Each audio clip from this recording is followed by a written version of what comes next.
Төсвийн хүрээний мэдээлэл дээр одоо манай улсын хурлын гишүүд бол нэг 9 тоол баталж байгаа.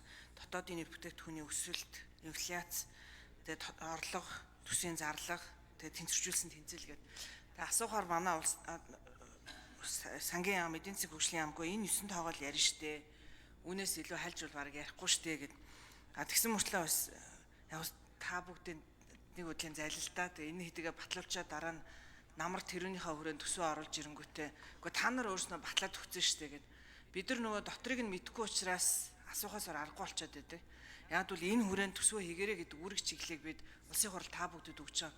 Гэхдээ мэдээж энэ 9 тоо гаргахын тулд эдийн засгийн хөгжлийн яам, сангийн яам бүгдээр хамтраад та бүхэн маань өдөржин шөнөжин л ажилласан байж таараа.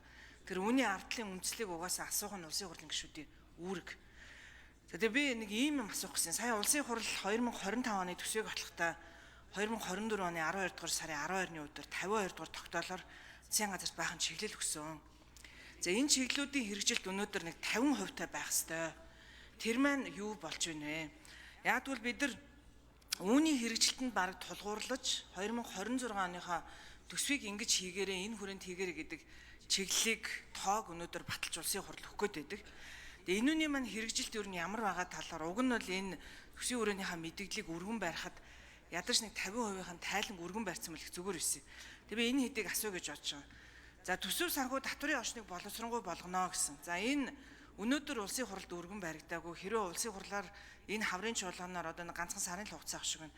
Өргөн баригдаад батлагдаад татврын орчныг бий байхад жишээлбэл сайжруулахад төсвийн орлого буурах. За нийгмийн даатгалын реформ энэ төр хийгдэх юм бол бас одоо сангийнх нь орлого буурах ийм болоход та төсвийн хүрээгээ өөрчлөх юм уу? За тэр гэтэл 3 сарын хугацаанд бол өөрчлөхгүйгээр бид нар бас хуулиа баталсан. Тэгээ үүнийг яа гэж бодож байгаа юм бэ? За хоёр дахь нь энэ бас тогтоолоор өгсөн энэ бүртгэлийг сайжруулах одоо ерөнхийдөө бол бизнес аж ахуйн нэгжийн орчны одоо бизнес эрхлэх орчныг сайжруулах гэдэг энэ ажлууд маань хэдэн хувьтай явж байгаа вэ? Ашигт малтмлын нэгдсэн бүртгэлийг сайжруулна гэсэн. За дээрэс нь нэмээд дахиад төрийн өмчт компанитай холбоотой нэлээдгүй үүрэг чиглэлүүд өгсөн. Олон улсад нэр хүндийнхээ хуулийн этгээдийг хамтран тэдгэрийн цэцгэлийг сайжруулна гэсэн, бүтэц оронтойгийн сайн болгон зардлыг бууруулна гэсэн. Тэр ер нь хэдэн хувьтай хийгдсэн байгаа юм бэ? Тэрүүний үр дүн өнөөдөр манай төсвийн хүрээн дээр яаж та бүхэн үр дүнгийн 25 онд юу хийгээд 26 он тэр төсөв дээр төсвийн хүрээн дээр хэрхэн яаж сайжирч орж ирж байгаа зардлаа бууруулж байгаа, орлогоо нэмэгдүүлж байгаа гэж хэдэн хувиар нь яаж тооцсон байгаа юм бэ? Гэт ингээд асуух юм бол одоо яг үнийг хэлэхэд нэлээд олон тоонуудыг та бүгдээр асуумаар байна. За дээрэс нь энэ тогтоолтоор бас нэг өгсөн юм нь улсын төсвөөс өгж байгаа энэ олон татаасуудыг олгож байгаа бүх төрлийн татаас урамшууллын эдийн засгт үзүүлж байгаа нөлөөлт судалгаа хийх ёстой гэсэн. За энэ бол одоо нэг 50% хийгдсэн байгаа байхаа гэж би бодож байна. Яг бол энэ тогтоол батлагдсанаас хойш яг хагас жил өнгөрсөн байна. 50% хийгдсэн байгаа хаа.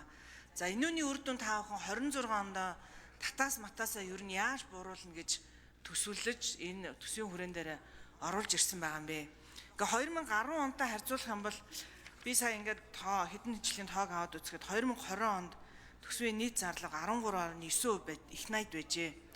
2026 онд та бүхэн 33.5 их найд буюу нэг 6 жилийн хугацаанд ингээд нэг юм 20 орчим их найдаар нэмэгдүүлж орж ирж байгаа юм байна. Тэгээ би энэ татаас эдийн засгийн үр өгөөж гэдгийг сая 25 оныхоо төсвийг батлуулж байхдаа та бүхэн энийг ер нь нэг зайлшгүй харж авч үзэхгүй бол татвар гэдгээ арай өөр төсөө гэдгээ арай өөрнүүдээр харахгүй болохгүй нэ гэж хэлсэн. Энэ бүгд маань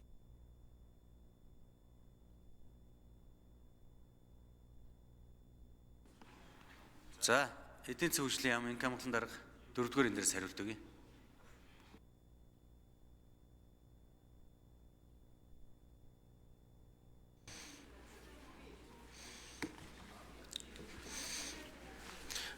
Гишүүний асуултанд хариулъя. Эдийн засгийн хөгжлийн яамын хамглан.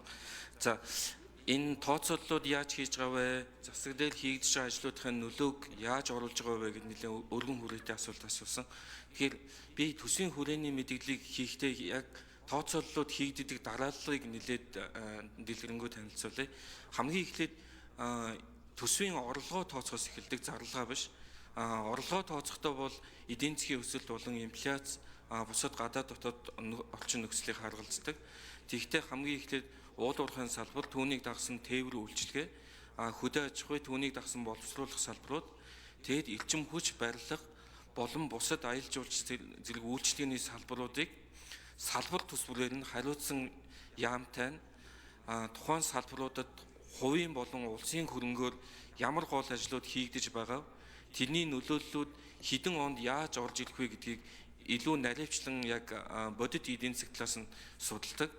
Ингээд мэдээж бидний тооцсон төлөвлөгөөнөөс ажлууд хоцолж хэрэгжих, төрүүлж хэрэгжих олон шалтгаан, олон юмнууд болдог. Тэгэхээр тэр хэлээд бидний тооцоо хугацааны хувьд наан цаана нөлөө наан цаана орох, заримдаа жил дамнаж орох гэсэн ийм олон үйл явдлууд болдгоо гэдгийг хэлье. Тэгээд төсвийн зарлагын тухайд бол уралсгал зарлал бол одоо дотоодын нийт бүтээгдэхүүний нэг 26-27% тэнцүү байгаа. Энэ бол ковидын өмнө бол нэг 22% байсан ийм тоо. Тэгэхээр энийг одоо үе шаттай бууруулад дараа жил 24%, тэгээд 27 онд 23%, цаашаа GDP-гийн 22% буюу ковидын өмнөх тэр тэнцвэрлэлөө авчиа гэж байна. Бид одоо манайхны танилцуулж байгаа ихэнх танилцуулгууд ихэвчлэн дотоодын нийт бүтээгдэхүүнтэй жисэн харьцаагаар илүү танилцуулаад байдаг. Төсвийн хүрээний мэдээлэл гэдэг нь болохоор доторх задалгааг нь нарийн хийхгүй, гэхдээ яг макро эдийн засгийн тэнцвэрээ ямар харьцаатай байвал илүү зохистой юм бэ гэдгийг илүү онлайн түвшинд тодорхойлдог гэсэн үг. Тэгээд тэр зохистой түвшин лүүгээ одоо хазайцсан байвал яаж үе шаттай шилжих вэ гэдэг энэ хандлагыг л төсвийн хүрээний мэдээлэлээр илүү түлхүү оруулдаг юм. Тэгэхээр яг дотгошоо олсон тэр төрийн бүтээмжийг сайжруулахын тэр гээд олон асуултын нөлөөг бол энэ төсвийн хүрээний мэдээллийн хүрээнд хариулахад төвөгтэй. Энэ бол яг төсөвдөө л цаашгаа ямаараа задраад явахдаа илүү хариулагдах боломжтой. Төсвийн хүрээний мэдээлэлээр бол илүү тэнцвэртэй байдал, тогтвортой байдал, цаашдын хандлага, бодлогын чиглэл гэдэг иймэрхүү агуулгуудаар тоонуудаа бид нэр тайлбарладаг байгаа. За нийгмийн хамгаалалт тэтгэврт тэтгэмжтэй асуулт асуусан. Ковидын өмнө яг нийгмийн хамгааллын тэтгэврт тэтгэмж бол дотоодын нийт бүтээгдэхүүний нэг 2.2% тэнцэжсэн байна. Тэгэхээр энэ бол ковидын үед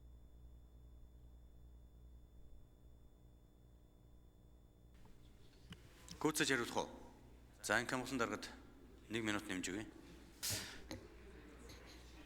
Тэгэхээр нийгмийн хамгааллын тэтгэврт тэтгэмжийн зарлал бол ковидын жилүүд нэлээд өссөн. Дотоодын нийт бүтээгдэхүүний ихээ 3% тэнцэх хэмжээнд хүрээд өссөн. Энийг бол нийгмийн хамгааллын яамтай нэлээд ялсан. Тэгээд 26 онд бол энийг 2.5% руу дөхүүлж буулгах. Тэгээд улмаар 28 онд ковидын өмнөх түвшиндээ очиж яг тэр тэнцвэрлэлүүгээ буцаж очих нь зүйтэй юм а гэдэг ийм бодлогын чиглэл өгөөд тооцоолд оруулсан байгаа. Тэр олон татаастай холбоотой асуудал байдаг. Ялангуяа хөдөө аж ахуйн салбарт хэрэгждэг маш олон 10 гаруй төрлийн татаасууд байдаг.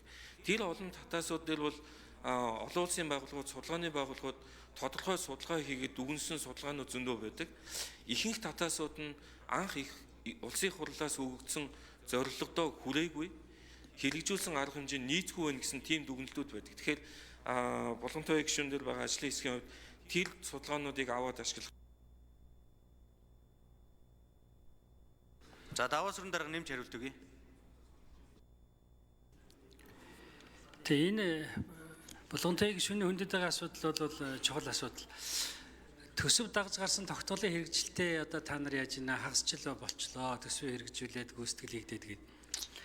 Тэгээ энэ чиглэл дээр бас анхаарах зайлшгүй шаардлага байгаа. Сая өмнөх байнгын орны хурал дээр их хурлаас өгөгдсөн чиглэл засгийн газрын одоо хэрэгжилтийг хангаж байгаа байдлыг танилцуулахад байна шүү дээ. Хууль тогтоолын хэрэгжилт их хурлаас өгсөн чиглэлийн биелэлд 66% байгаа байхгүй юу? Тийм учраас их хурл энийг ер нь анхаарч ингэж шаардж байгаас өөр арга байхгүй. Их хурлын тогтоол шийдвэрийг үл тоож ийнэ гэсэн үг шүү дээ засгийн газар. Тэгээд асуугаад байгаа зүйл бол яг энэ төсвийн шинжил ялангуяа бидний тэр 52 дугаар тогтоолоор өгсөн чиглэлийн дагуу төсвийн зарлагыг цаашдаа бууруул гэснийг бол бууруулж байгаа юм билээ. Одоогийн 26 оны төсөөлөл бол 25 он төсөөлж ирсэнээс бол буурсан. За даваа сүрэн даргад минут нэмж өгье. Гүйцэж хариулъя. 25 оны батлагдсан төвшөнд царцаасан байгаа. Орлого зарлага хоёрыг бол яг 25 оны төвшөнд нь өсгөөгүй. Болгонтой гишүүний тэр наривчилж асуугаад байгаад бас та нар хариулах хэрэгтэй. Одоо ингээд татврын реформын ажлын хэсэг гэдээ байж байна. юу тэтгэврийн реформын ажлын хэсэг гэдээ байж байна. Энэ бүгд чинь бол татварын орлогыг нийгмийн даатгалын шимтгэлийн орлогыг бууруулахаар байгаа шүү дээ. Энийг яаж тооцож байгаа юм бэ гэж асуугаад байна шүү дээ. Тэгэхээр энэ дээр нь бас та бүгд бас жоохон тодорхой хариулах ёстой. Яг гэвэл орлогоо бууруулад явхад ямар эрсдэл төсөвд байгаа юм бэ? Төсөөлөхөд ямар байгаа юм бэ гэдэг зүйлийг чинь та нар төсөөлөл хийж байгаа юм чинь бас тооцсонд байх ёстой л. Тэгэхээр энийг бол наривчсан хариултыг бол энэ төсвийн өрөөний мэдгэлээ боловсруулсан байгууллага нь эдийн засгийн хөгжлийн яам нөх хэрэгтэй. Ийм хоёр реформ хийнэ. Яах юм бэ гэдэг шүү дээ. За инк амглан дөрөвдүгээр энэ дэр. За тодорхой хариулаарай.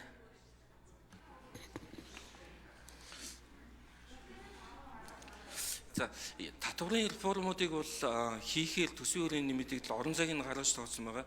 Одоо 25 онд бол дотоодын нийт бүтээгдэхүүний 34-35% тэнцэх хэмжээний төсвийн орлого төвлөрүүлнэ гэж төлөвлөсөн байна.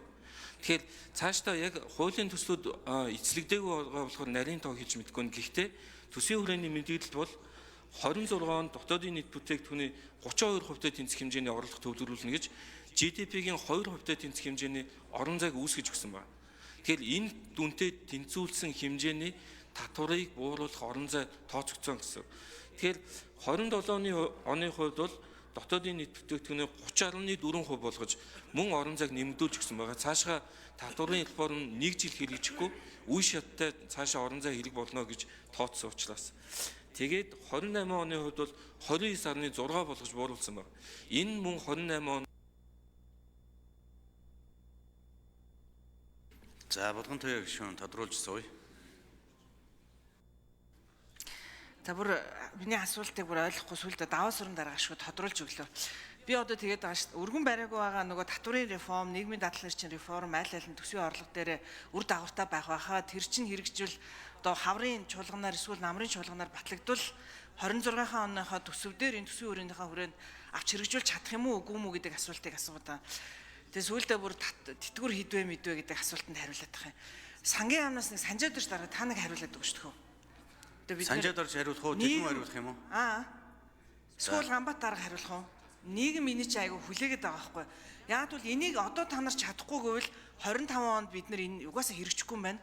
26 онд ард түмэн татварын болон нийгмийн даатгалын реформ хүсэн хүлээгээд хэрэггүй юм байна. Энд чинь нэртэй тэргүй дандаа мөнгөтэй уйлдаж байгаа юм чинь гэдгээ эсвэл эртхэн шиг хэл гэж л хэлэх гээд байгаа байхгүй. Чадах юм уу үгүй юм уу? Энэ санжаад орж энэ дээр их тодорхой хариулахгүй бол одоо татварын реформ хийнгээд иргэд бол одоо татварын хөнгөлөлтүүд орж ирнэ гэсэн хүлээлттэй байна. За мэрэгжлийн хүмүүс хувийн хвшлийнхний энэ олон нийтийн мэдээллийн хэрэгслүүдээр дамжуулж шүүмжилж байгаа өнцгүүдийг харахаар татварын реформ нэрийн дор татварын төрлийг нэмэх гээд байна. Буюу одоо булгаа даргын болгоомжилж байгаа төсвийн орлогын тасалдал үүсэх үгүй юу гэдэг асуудал асуугаад байна шүү дээ. Тэгэхээр яг одоо явж байгаа реформ дээр чи орлого тасалдах биш бүр нэмэх тийм бодлого яваад байгаа юм шүү. Энийг бас нэг тодорхой хариулахгүй бол сүүлийн үед бизнес эрхлэгчид энэ чиглэлээр их шүүмжилж яриад байгаа шүү дээ. За энэ дээр нэг сайн тодорхой хариулт өгч.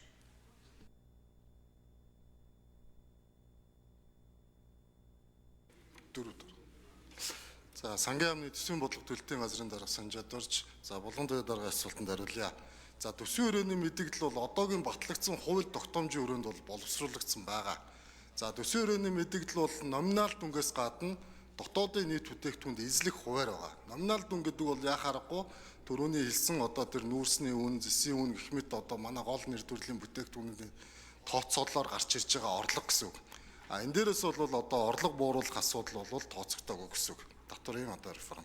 За ер нь бол зүгээр одоо намрын төсөв бол хамгийн хүнд зүйл нь юун дээр одоо очиж тулах вэ гэдэг дээр бол яг мэрэгжлийн үнийн хувьд бол бид юу гэж харж байгаа гэхээр энэ жилийн төсөв, эх жилийн төсөв хоёр бол яг ижилхэн болчиход байгаа. Дүн нийтчлэн. За тэгэхээр бид нар хэрвээ цалин үс нэмий гэх юм бол тодорхой хэмжээнд бид нар зардал бууруулах хэрэгтэй болно. 1-1.5 их найд төгрөгийн зардал бууруулна. Тэгжээж бид нар цалин үс нэмэх одоо ийм орон зай гаргана.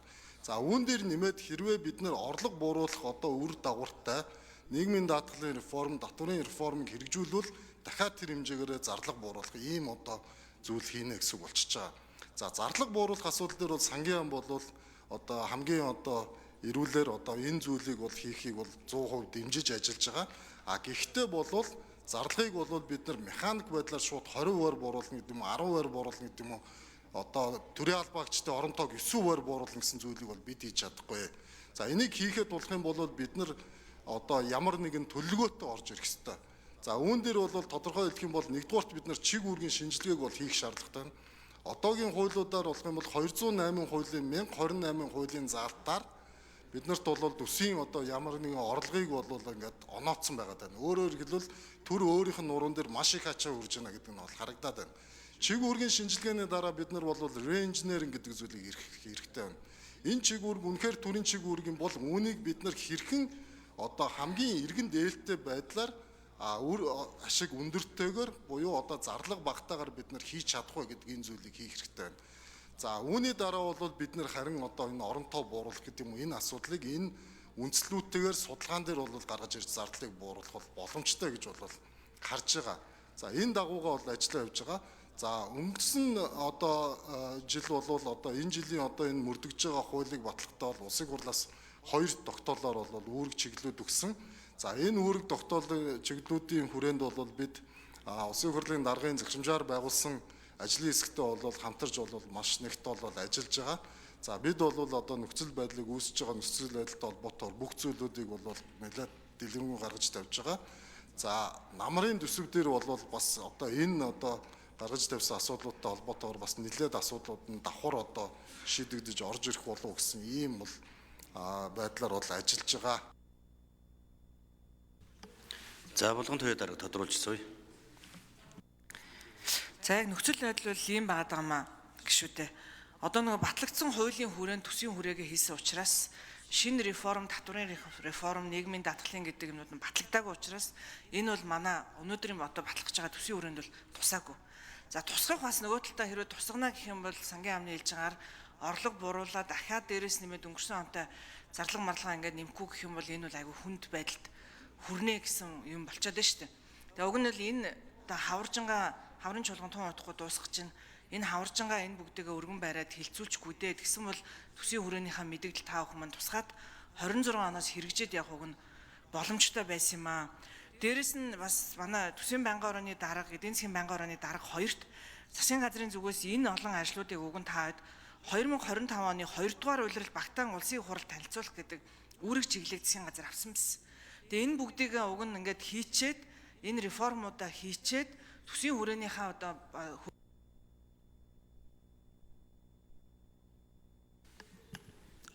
За булааны бэсэн гişүн асуулт